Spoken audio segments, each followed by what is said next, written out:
ದಿನಾಚರಣೆ ಅರ್ಥಪೂರ್ಣವಾಗಿ ಆಚರಣೆ.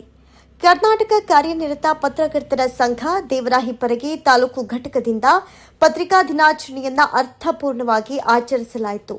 ಪಟ್ಟಣದ ಸರ್ಕಾರಿ ಕನ್ನಡ ಗಂಡು ಮಕ್ಕಳ ಶಾಲೆಯಲ್ಲಿ ಆಯೋಜಿಸಿದ್ದ ಕಾರ್ಯಕ್ರಮದ ಸಾನ್ನಿಧ್ಯವನ್ನು ವಹಿಸಿದ್ದ ಜಡಿಮಠದ ಪೂಜ್ಯ ಶ್ರೀ ಜಡೆ ಸಿದ್ದೇಶ್ವರ ಮಹಾಸ್ವಾಮಿಗಳು ಮಾತನಾಡಿ, ಪ್ರಜಾಪ್ರಭುತ್ವದ 4ನೇ ಅಂಗವಾದ ಪತ್ರಿಕಾ ರಂಗ ಹಾಗೂ ಪತ್ರಕರ್ತರು ಇಂದಿನ ಕಾಲಘಟ್ಟದಲ್ಲಿ ಸಮಾಜಕ್ಕೆ ಹಾಗೂ ಎಲ್ಲಾ ರಂಗಗಳಲ್ಲಿ ಅತ್ಯವಶ್ಯಕವಾಗಿದ್ದು, ಅವರಿಂದ ಸಮಾಜ ಸುಧಾರಣೆ ಬಹಳಷ್ಟು ಆಗ್ತಾ ಇದ್ದು, ಸಮಾಜಕ್ಕೆ ನಿಸ್ವಾರ್ಥ ಸೇವೆ ಸಲ್ಲಿಸುವ ಅನೇಕ ಪತ್ರಕರ್ತರು ನಮ್ಮಲ್ಲಿದ್ದು, ಅವರ ಸೇವೆ ಅನನ್ಯವಾದದ್ದು ಎಂದರು. ಕಾರ್ಯಕ್ರಮ ಉದ್ಘಾಟಿಸಿ ಮಾತನಾಡಿದ ತಹಶೀಲ್ದಾರ್ ನಿಂಗಣ್ಣ ಬಿರಾದಾರ, ಕಾರ್ಯಾಂಗ, ಶಾಸಕಾಂಗ, ನ್ಯಾಯಾಂಗ ಈ 3 ಅಂಗಗಳನ್ನು ಎತ್ತಿ ತೋರಿಸುವ ಕೆಲಸ ಪತ್ರಿಕಾ ರಂಗ ಮಾಡ್ತಾ ಇದ್ದು, ಪೆನ್ನಿನ ಮೂಲಕ ಸಮಾಜದ ಅಂಕು ಡೊಂಕುಗಳನ್ನು ತಿದ್ದುವ ಕೆಲಸವನ್ನ ಪತ್ರಕರ್ತರು ಮಾಡ್ತಾ ಇರುವುದು ಹೆಮ್ಮೆಯ ವಿಷಯ ಎಂದರು. ತಾಲೂಕು ಪಂಚಾಯಿತಿ ಮುಖ್ಯ ಕಾರ್ಯನಿರ್ವಹಣಾಧಿಕಾರಿ ಶ್ರೀಮತಿ ಭಾರತಿ ಚೆಲುವಯ್ಯ ಮಾತನಾಡಿ, ದೇವರಾಹಿಪ್ಪರಗಿ ಪತ್ರಕರ್ತರು ಪ್ರಾಮಾಣಿಕ ಹಾಗೂ ವಸ್ತುನಿಷ್ಠ ವರದಿಗೆ ಹೆಸರುವಾಸಿಯಾಗಿ ಪತ್ರಿಕಾ ಭೀಷ್ಮ ಮೊಹರೆ ಹನುಮಂತರಾಯರ ಹುಟ್ಟೂರು ದೇವರಾಹಿಪ್ಪರಗಿ ಕೀರ್ತಿಯನ್ನ ರಾಜ್ಯಾದ್ಯಂತ ಪಸರಿಸಿರುವುದು ಹೆಮ್ಮೆಯ ವಿಷಯ ಎಂದರು. ಪಟ್ಟಣ ಪಂಚಾಯಿತಿ ಮುಖ್ಯ ಅಧಿಕಾರಿ ಅಫ್ರೋಜಾ ಅಹಮದ್ ಪಟೇಲರು ಪತ್ರಿಕಾ ರಂಗದ ಕುರಿತು ಮಾತನಾಡಿದರು. ಪಿಎಸ್ಐ ಸಚಿನ್ ಆಲಮೇಲಕರ ಇಂದಿನ ದಿನಮಾನದಲ್ಲಿ ಕಾರ್ಯನಿರ್ವಹಿಸುತ್ತಾ ಇರುವ ಪತ್ರಕರ್ತರ ಪಾತ್ರ ಹಾಗೂ ಸೇವೆ ಕುರಿತು ಶ್ಲಾಘಿಸಿದರು. ಈ ಸಂದರ್ಭದಲ್ಲಿ ತಾಲೂಕು ಪತ್ರಕರ್ತರ ಸಂಘದಿಂದ ಸರ್ಕಾರಿ ಕನ್ನಡ ಗಂಡು ಮಕ್ಕಳ ಶಾಲೆಯ ವಿದ್ಯಾರ್ಥಿಗಳಿಗೆ ನೋಟ್ಬುಕ್ ಹಾಗೂ ಪೆನ್ಗಳನ್ನು ವಿತರಿಸುವ ಮೂಲಕ ಪತ್ರಿಕಾ ದಿನಾಚರಣೆಯನ್ನ ವಿಶಿಷ್ಟ ಹಾಗೂ ಮಾದರಿಯಾಗಿ ಆಚರಿಸಿದ್ದು ವಿಶೇಷವಾಗಿತ್ತು. ಕಾರ್ಯಕ್ರಮಕ್ಕೆ ವಿಶೇಷ ಆಹ್ವಾನಿತರಾಗಿ ಆಗಮಿಸಿದ್ದ ಕಾನಿಪ ಜಿಲ್ಲಾಧ್ಯಕ್ಷ ಅಶೋಕ ಯಡಳ್ಳಿ ಪತ್ರಿಕಾ ಆಚರಣೆಯ ಕುರಿತು ಹಾಗೂ ಇಂದಿನ ದಿನಮಾನದಲ್ಲಿ ಪತ್ರಕರ್ತರ ಕಠಿಣ ಸವಾಲು ಕುರಿತು ವಿವರಿಸಿದರು. ತಾಲೂಕು ಅಧ್ಯಕ್ಷ ಸಂಗಮೇಶ್ ಉತ್ನಾಳ ಪತ್ರಿಕಾ ದಿನಾಚರಣೆ ಕುರಿತು ಮಾತನಾಡಿದರು. ಪ್ರಧಾನ ಕಾರ್ಯದರ್ಶಿ ಶಿವಾನಂದ ಕುಂಬಾರೆ ಕಾರ್ಯಕ್ರಮ ನಿರೂಪಿಸಿದ್ರು. ಉಪಾಧ್ಯಕ್ಷ ಶ್ರೀಧರ ನಾಡಗೌಡ ವಂದಿಸಿದ್ರು. ಕಾನಿಪ ಜಿಲ್ಲಾ ಉಪಾಧ್ಯಕ್ಷರಾದ ಶಶಿಕಾಂತ ಮೆಂಟೆಗಾರ, ತಾಲೂಕು ಖಜಾಂಚಿ ಬಾಲಿಕಾರ್ಜುನ ಪಟ್ಟಣಶೆಟ್ಟಿ, ಉಪಾಧ್ಯಕ್ಷ ಮಂಜುನಾಥ ಬ್ಯಾಕೋಡ, ಕಾರ್ಯದರ್ಶಿಗಳಾದ ಹುಸೇನ ಕೊಕಟನೂರ, ಮಳೆಪ್ಪಗೌಡ ಬಿರಾದರ, ಹಿರಿಯ ಪತ್ರಕರ್ತರಾದ ಈರನಗೌಡ ಪಾಟೀಲ, ಭೀಮಣ್ಣ ದಿಡ್ಡಿಮನಿ, ಪ್ರವೀಣ ಕುಲಕರ್ಣಿ, ಹಸನ್ ನದಾಫ, ಅಶೋಕ ಗೊಲ್ಲರ, ಶಂಕರಲಿಂಗ ಬಿರಾದರ, ನಬೀರ ಸುಲಗುಡ್ನಾಳ, ಸೋಮನಾಥ ನಡಗೇರಿ, ಮಲ್ಲಿಕಾರ್ಜುನ ಕಬ್ಬಿನಾಣ್ಣ, ಸಾಹೇಬ ಹೂಗಾರ, ಅಮೀದ ಮುಲ್ಲಾ, ಯಲ್ಲಾಲಿಂಗ ಉಮಾಮಣಿ, ಡಾ ಸತೀಶ ನಾಡಗೌಡ, ಕಸಾಪ ಮಾಜಿ ಅಧ್ಯಕ್ಷ ಜಿಪಿ ಬಿರಾದರ, ಎಸ್ಟಿಎಂಸಿ ಅಧ್ಯಕ್ಷ ಸಂಪತ್ ಜಮಾದಾರ, ಶಾಲೆಯ ಮುಖ್ಯ ಗುರುಗಳಾದ ಪಿಸಿ ತಲಕೇರಿ, ಗುರುಪಾದ ಮಣೂರ ಸೇರಿದಂತೆ ಪ್ರಮುಖರು ಹಾಜರಿದ್ದರು. ಈಗಾಗಲೇ ನಮ್ಮ ಹೊಸ ಈ ಒಂದು ಕಾರ್ಯಕ್ರಮ ನಾವು ಮಾಡಬೇಕಾಗ್ತದೆ ಅಂತ ಹೇಳಿ, ಬಟ್ ಈ ಕಾರ್ಯಕ್ರಮ ಈ ಒಂದು ರಂಗ ಏನಿರಲ್ಲ, ಈ ಪತ್ರಿಕಾ ರಂಗ ಒಂದು ಹೆಂಗೆ ನಮ್ಗೆ ಶಾಸಕಾಂಗ ಕಾರ್ಯಾಂಗ ಅದರ ಈ 3 ಅಂಗಗಳನ್ನ ಎತ್ತಿ ತೋರಿಸುವಂಥದ್ದು, ಸಮಾಜಕ್ಕೆ ಎತ್ತಿ ತೋರಿಸುವಂತ ಕೆಲಸವನ್ನು ಮಾಡ್ತಿರೋದು ನಮ್ದು ಪತ್ರಿಕಾ ರಂಗ. ಪತ್ರಿಕಾ ರಂಗ ಇದು ಪೆನ್ನಿನ ಮುಖಾಂತರ ಒಂದು ಸಮಾಜದ ಅನುಕೂಲಗಳನ್ನು, ಒಂದು ಸಂಸ್ಕೃತಿಯನ್ನು ಮತ್ತು ದೇಶದ ಹಿರಿಮೆಯನ್ನು, ಒಬ್ಬ ವ್ಯಕ್ತಿಯ ಸಾಧನೆಯನ್ನು ಮತ್ತು ಅಲ್ಲಿನ ಒಂದು ಪರಂಪರೆಯನ್ನು ಎತ್ತಿ ತೋರಿಸುವಂಥ ಒಂದು ರಂಗ.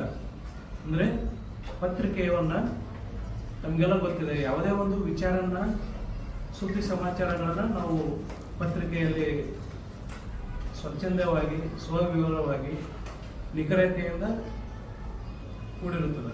ಹೀಗಾಗಿ ಒಂದು ನಮ್ಮ ಭಾರತ ದೇಶದಲ್ಲಾಗಲಿ ವಿಶ್ವದಲ್ಲಾಗಲಿ ಪತ್ರಿಕೆಗೆ ಒಂದು ಮಹತ್ವದ ಬೆಲೆಯನ್ನು ನಾವು ಆಗಿನ ಕಾಲ ಹಿಡಿದು ಕೂಡ ಈಗಲೂ ಕೂಡ ಒಂದು ಮಹತ್ವವನ್ನು ನಾವು ಕೊಡ್ತಾ ಇದ್ದೀವಿ. ಯಾಕೆಂದರೆ ಮಾರ್ನಿಂಗ್ ಎದ್ದ ತಕ್ಷಣ ನಾವು ಫಸ್ಟ್ ಎಲ್ಲ ಹಿಂದೆ ಹೋದರೆ ಪತ್ರಿಕೆ ಬಿಟ್ಟರೆ ಯಾವುದು ಸಿಗ್ತದೆ. ಇವಾಗ ನಾವು ಸ್ವಲ್ಪ ಹೆಚ್ಚಿನ ಮಟ್ಟಿಗೆ ಮೊಬೈಲ್ನಲ್ಲಾಗಲಿ TV ಆಗಲಿ ಹೆಚ್ಚಿನ ರೀತಿಯಿಂದ ನೋಡಿಕೊಂಡು ಪತ್ರಿಕೆಯನ್ನು ನಾವು ಓದ್ಕೊಂಡು ಇವತ್ತು ನಮ್ಮ ಸುತ್ತಮುತ್ತಲಾಗಲಿ, ನಮ್ಮ ಸುತ್ತಮುತ್ತ ರಾಜ್ಯಗಳಲ್ಲಾಗಲಿ, ನಮ್ಮ ಸುತ್ತಮುತ್ತ ದೇಶಗಳಲ್ಲಾಗಲಿ ಏನು ನಡೆದಿದೆ ಏನಿಲ್ಲ ಅಂತ ನಾವು ಸಮಾಚಾರ ನೋಡಬೇಕಾಗುತ್ತೆ. ಅದಕ್ಕೆ ಸರಣಿ ರೂಪದ ಬ್ರಿಟಿಷರ ವಿರುದ್ಧ ಬರ್ತಂತ ಪತ್ರಿಕೆಗಳನ್ನ ಓದೋದ್ರ ಮುಖಾಂತರ ಜನರಿಗೆ ಹೇಳ್ತಾ ಇದ್ರು.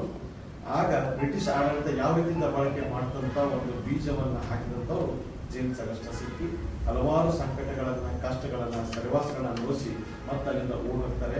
ಅವ್ರು ಎಲ್ಲಿ ಹೋದ್ರು ಅನ್ನೋದು ಇವತ್ತಿನವರೆಗೂ ನಾಪತ್ತೆಯಾದಂತಹ ವಿಚಾರಗಳಿರುತ್ತೆ.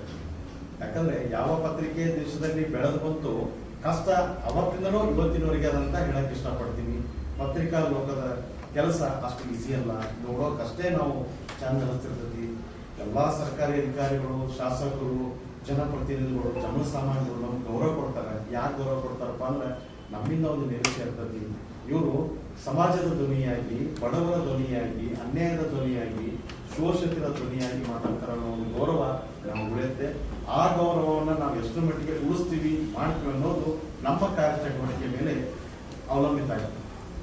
ಮೇಡಮ್ ಅವರು ಹೇಳಿದ್ರು, ಸರ್ ಹೇಳಿದ್ರು, ಯೂಟ್ಯೂಬರ್ಸ್ ಬಗ್ಗೆ ನಾವು ಮಾತಾಡಲ್ಲ. ಯಾಕಂದ್ರೆ ಯೂಟ್ಯೂಬರ್ಸ್ ನ್ಯೂಸ್ ಚಾನಲ್ ಅಲ್ಲ. ಯೂಟ್ಯೂಬರ್ಸು ಅವ್ರ ಜೀವನೋಪಾಯಕ್ಕೆ ಮಾಡ್ತಕ್ಕಂಥ ಒಂದು ಕಾರ್ಯವನ್ನು ಮಾಡ್ತಾ ಇದ್ದಾರೆ ಹೊರತು ಅದಕ್ಕೆ ನಾವು ಏನಾದ್ರು ವಿರೋಧ ಮಾಡೋದಲ್ಲ. ಅದಕ್ಕೆ ಯಾವ ರೀತಿ ಕಾರ್ಯ ಮಾಡ್ಬೇಕು ಅನ್ನೋದು ಅವ್ರ ಕಾನೂನು ಪ್ರಕಾರ ಮಾಡ್ಬೇಕಾಗ್ತದ. ಅದು ಸರಿಯೋ ತಪ್ಪು ಅವರು ಯೋಚನೆ ಬಿಟ್ಟಿದ್ದು, ಅದಕ್ಕೆ ಕಾನೂನುಗಳದಾವ. ನಾವು ಮಾತ್ರ ಒಂದು ಕಾನೂನು ಚೌಕಟ್ಟಲ್ಲಿ ಕೆಲಸ ಮಾಡ್ಕೊಂಡು ಹೋಗ್ತಾ ಇದೀವಿ. ವಿಜಯಪುರ ಜಿಲ್ಲೆಯ ಹೃದಯ ಶ್ರೀಮಂತರ ನಾಡು. ಇಲ್ಲಿ ಪತ್ರಕರ್ತರ ಹೃದಯ ಶ್ರೀಮಂತಿಕೆ ಇದೆ. ಯಾಕಂದ್ರೆ ಮೇಡಮ್ ಅವರು ಹೇಳಿದ್ರು, ಸರ್ ಹೇಳಿದ್ರು, ಪಟ್ಟಣದ CEO ಅವ್ರು ಹೇಳಿದ್ರು, ಯಾರು ನಾವು ಹರಾಸ್ಮೆಂಟ್ ಮಾಡಿಲ್ಲ ಅಂತ ಹೇಳಿದ್ರು. ಅಂದ್ರೆ ಕೆಲವರು ಮಾಡಿದಾರ ಅಂತ ಅರ್ಥ, ಬೇರೆದವ್ರು ಮಾಡಿದಾರ ಅಂತ ಅರ್ಥ. ನಮ್ಮ ಘಟಕದಿಂದ ಯಾವುದೇ ಹರಾಸ್ಮೆಂಟ್ ಇಲ್ಲ ಸರ್. ನಾವು ಕೇಳೋದು ನಿಮ್ಗೆ ಒಂದೇ ಭರವಸೆ, ಒಂದು ಏನಾದ್ರೂ ಸುದ್ದಿ ಮಾಹಿತಿ ಕೇಳ್ತೀವಿ, ಆ ಮಾಹಿತಿ ಕೊಟ್ಬಿಟ್ಟಿರೋದು ನಮ್ಗೆ ದೊಡ್ಡ ಖುಷಿ ವಿಚಾರ ಅಂತ ಹೇಳ್ತೀವಿ. ಒಂದು ಏನೋ ಘಟನೆ ಆಗಿರುತ್ತೆ ಸರ್, ನೀವು ಸರಿಯಾಗಿ ಮಾಹಿತಿ ಕೊಡದೇ ಇದ್ರೆ ಪಕ್ಕ ಸುದ್ದಿ ಬರೋ ಚಾನ್ಸ್ ಇರ್ತದೆ. ಒಂದು ಅಪಘಾತ ಆಗಿರ್ತದೆ, ನಾವು ಸರ್ ಏನಕ್ಕೆ ಒಂದು ಸತ್ತವ್ರಿಗೆ ನೋವಿನ ಸಂಗತಿ, ಮೀಡಿಯಾದವ್ರು ಸುದ್ದಿ ಸಂಗತಿ. ಒಂದು ಅಪಘಾತ ಆದಾಗ ನಾವು ಫಸ್ಟ್ PSS ಅಂತ ಕೇಳ್ತೀವಿ, ಸರ್ ಎಷ್ಟು ಮಂದಿ ಡೆತ್ ಆಗೋದು, ಅದನ್ನ ನಾವು ಕೇಳಬಾರ್ದು. ಅದಕ್ಕೆ ಕೇಳುವ ಅನಿವಾರ್ಯತೆ ನಮ್ಮ ಪತ್ರಿಕೆಗಳು. ಎಷ್ಟು ಮಂದಿಗೆ ಸತ್ರ ಅನ್ನೋದು ಸಂಭ್ರಮದ ವಿಚಾರ ಅಲ್ಲ, ಅದು ಸುದ್ದಿ ವಿಚಾರ. ಆ ಒಬ್ಬ ವ್ಯಕ್ತಿಗಳನ್ನ ಕಳ್ಕೊಂಡವ್ರ ಮನೆಯವ್ರಿಗೆ ದುಃಖದ ವಿಚಾರ. ಆ ಸುದ್ದಿನ ಯಾಕೆ ಪ್ರಸಾರ ಮಾಡ್ತೀವಪ್ಪ ಅಂದ್ರೆ, ಅಪಘಾತದಲ್ಲಿ ಸತ್ತರಂತ ಸುದ್ದಿ ಮಾಡೋದ್ರಿಂದ ವಾಹನ ಚಾಲನೆ ಮಾಡೋರು, ರಸ್ತೆ ಬದಿ ಹೋಗೋರು ಅಲರ್ಟ್ ಆಗಲಿ, ಮುಂಜಾಗ್ರತಾ ಕ್ರಮಗಳನ್ನು ಕೈಗೊಂಡೋಗಿ. ಇಂಥ ನಿಂಗೆ ಗಾಯ ಇಷ್ಟು ಮಂದಿ ತೀರ್ಕೊಂಡ್ರು, ಇಷ್ಟು ಮಂದಿಗೆ ತೀವ್ರ ಗಾಯ ಆಯಿತು, ಇಷ್ಟು ಮಂದಿ ವಿಕಲಾಂಗರನ್ನು ನಾವು ಕೇಳ್ತೀವಿ. ಇದ್ರ ಜೊತೆಗೆ ನಾವು ತಹಸೀಲ್ದಾರ್ ಸರ್ ಹೇಳ್ಬೋದು, ಕಂದಾಯ ಇಲಾಖೆ ಇರ್ಬೋದು, ವಸತಿ ವಿಚಾರ ಇರ್ಬೋದು, ಅರ್ಹ ಫಲಾನುಭವಿಗಳಿಗೆ ಕೆಲವೊಂದು ಮನೆಗಳು ಸಿಕ್ಕಿರೋದಿಲ್ಲ, ಪೆನ್ಷನ್ ಸಿಕ್ಕಿರೋದಿಲ್ಲ ಅಂತ ಒಂದು ಸುದ್ದಿ ಮಾಡಿ ಧ್ವನಿ ಆಗ್ತೀವಿ ಹೊರತು ಸರ್ ನಾವು ಇದ್ದವ್ರ ಕಡೆಯಿಂದ ನಾವು ಕಿತ್ಕೋ ಕೆಲಸ ಮಾಡಲ್ಲ. ಸಮಾಜಮುಖಿಯಾಗಿ ಏನಾದರೂ ನಮ್ಮ ಕಾರ್ಯಚಟುವಟಿಕೆ ಇದ್ರೆ ನಾವಾಗೇ ಮುಂದೆ ಬರ್ತೀವಿ. ಆಮೇಲೆ ಹಿಂದೆ ನಮಗೆ ಬೆನ್ನತ್ತು ಬಂದಿತ್ತು. ಅದು ಸಾಕ್ಷಿ ಉದಾಹರಣೆ ಸರ ಇದಾಗಲಿ. ಯಾಕಂದ್ರೆ ನಮ್ಮ ಅಧ್ಯಕ್ಷರು ಮುಟ್ಬೇಕು ಕೊಡ್ಬೇಕಂದಾಗ ನಾವೇ ಅವ್ರು ಕೊಡಕ್ ಬಂದ್ರಿ. ಯಾಕೆ ಕೊಡಕ್ ಬಂದ್ರಪ್ಪ ಅಂದ್ರೆ ನಮ್ಮ ಮೇಲೆ ಇರ್ತಕ್ಕಂಥ ಒಂದು ಗೌರವ, ಪ್ರೀತಿ ಮತ್ತು ನಾವು ಪಾರದರ್ಶಕ ಅದೀವಿ ಅಂತೇಳಿ ಅಂತ ಒಂದು ಸಹಾಯ ಸಹಕಾರ ಕೊಡಕ್ಕೆ ಇಲ್ಲಿ ನಮ್ಗೆ ಯಾವ ಜನರು ಕೊಡ್ತಾ ಇಲ್ಲ. ನಾವು ಅವರೇ ಹನುಮಂತರಾಯರಂತ ಒಂದು ಇದ್ದಂಥ ಪವಿತ್ರ ಭೂಮಿಯಲ್ಲಿ ನಿಂತು ಮಾತಾಡ್ತಾ ಇದ್ದೀವಿ. ವಿಜಯಪುರ ಜಿಲ್ಲಾ ಪತ್ರಿಕೋದ್ಯಮ ಪಿತಾಮಹ ಅನ್ಬೋದು. ಕರ್ನಾಟಕದಲ್ಲಿ ಪ್ರತಿ ವರ್ಷ ಜುಲೈ 1 ಪತ್ರಿಕಾ ದಿನಾಚರಣೆ ಕಾರ್ಯಕ್ರಮವನ್ನು ಏರ್ಪಡಿಸುತ್ತೇವೆ. ಇದರ ಕಾರಣ ಏನು ಅಂದ್ರೆ 1843 ಜುಲೈ 1 ಮಂಗಳೂರು ಸಮಾಚಾರ ಪತ್ರಿಕೆಯನ್ನು ಪ್ರಾರಂಭಿಸಿದರು. ಅವತ್ತಿನಿಂದ ಇಲ್ಲಿಯವರೆಗೆ ಪತ್ರಕರ್ತರಿಗೆ ಒಂದು ಸ್ಫೂರ್ತಿಯಾಗಲಿ, ಒಂದು ನೆನಪುಳಿಲಿ ಎಲ್ಲರೂ ಮಹಿಳಾ ದಿನಾಚರಣೆ, ಮಕ್ಕಳ ದಿನಾಚರಣೆ, ಪರಿಸರ ದಿನಾಚರಣೆ, ಶಿಕ್ಷಕರ ದಿನಾಚರಣೆ ಈ ಪ್ರಕಾರ ಮಾಡ್ತಾರೆ. ಅದ್ರ ಪ್ರಕಾರ ಪತ್ರಕರ್ತರಿಗೆ ಒಂದು ಸ್ಫೂರ್ತಿಯಾಗಲಿ, ವರ್ಷಕ್ಕೊಂದ್ರೆ ಎಲ್ಲ ಕೂಡಿಸಿ ಆಚರಿಸಲಿ ಅನ್ನೋ ಸದುದ್ದೇಶದಿಂದ ಜುಲೈ 1ರಿಂದ ಜುಲೈ 31 ತನಕ ಈ ಪತ್ರಿಕಾ ದಿನಾಚರಣೆ ನಾವು ಪ್ರತಿ ವರ್ಷ ಆಚರಿಸುತ್ತಾ ಬಂದಿರ್ತೇವೆ. ನಾವು ನಿನ್ನೆ ತನಕ ಈ ಕಾರ್ಯಕ್ರಮ, ಈ ಮುಂದಿನ ತಿಂಗಳ ಒಂದು ಅದ್ದೂರಿ ಕಾರ್ಯಕ್ರಮವನ್ನು, ರಾಜ್ಯ ಮಟ್ಟದ ಅದ್ದೂರಿ ಕಾರ್ಯಕ್ರಮವನ್ನು ನಮ್ಮ ಭಾರತದಲ್ಲಿ ಏರ್ಪಡಿಸಿದ್ವಿ. ನಿನ್ನೆ 4 ಗಂಟೆಗೆ ನಮ್ಮ ಜಿಲ್ಲಾಧ್ಯಕ್ಷರಾದ ಅಶೋಕ್ ರೆಡ್ಡಿ ಸರ್ ಇಲ್ಲಿ ಬರ ಪರಿವೀಕ್ಷಣೆಗೆ ಬಂದಂತ ಬಿಜೆಪಿ ನಿಯೋಗದ ಬಂದಿದ್ರು.